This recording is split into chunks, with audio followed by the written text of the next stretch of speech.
తను నాన్న నీకోసం స్నాక్స్ తెచ్చాను. నానా వావ్, స్నాక్స్ తెచ్చారు నా కోసం. ఇదిగో.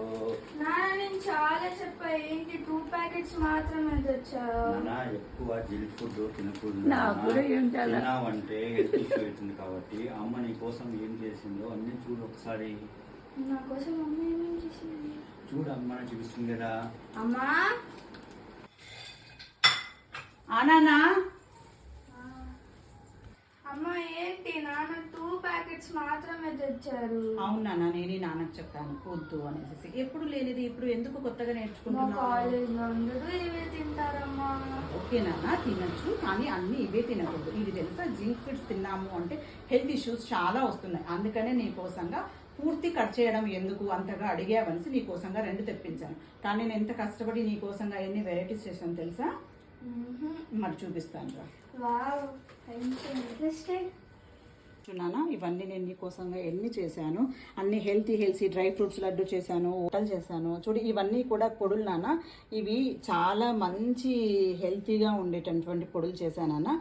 మనకు టేస్ట్ ఉంటుంది, ప్లస్ హెల్త్ కూడా ఉంటుంది నాన్న. అందుకనేసి క్వాంటిటీలోనే చేయించాను. ఎందుకంటే నువ్వు మీ రూమ్మేట్స్ మీ ఫ్రెండ్స్కి అంతా షేర్ చేస్తావు కాబట్టి అందరికీ కూడా మంచిగా ఇవి హెల్తీ ఫుడ్లు అని చెప్పి తినిపించు. ఓకేనా?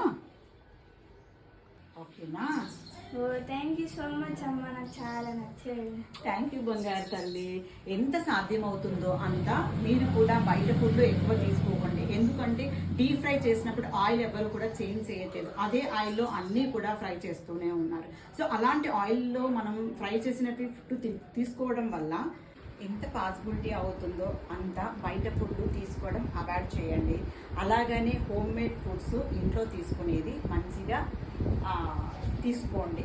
దానికోసంగానే ఒకేసారి బయట ఫుడ్ తినడం మానేయండి అంటే అంత ఈజీగా కాదు. కాబట్టి నిదానంగా కొంచెంగా మానేస్తూ ఉండండి. అందుకోసంగానే నేను మా పాప కోసంగా ఇవన్నీ కూడా నేనే ప్రిపేర్ చేశామండి. సో మీరు కూడా అంటే ఇంకొక రకంగా భావించకండి. సో మా అమ్మాయి ఇక హాస్టల్కి వెళ్ళిపోతుంది కాబట్టి ఈ స్వీట్ మెమొరీస్ అంతా కూడా మీతో షేర్ చేసుకుంటున్నాను, అంతేకాని ఇంకొక రకంగా భావించకండి. థ్యాంక్ యూ ఫర్ వాచింగ్ అండి. Bye friends.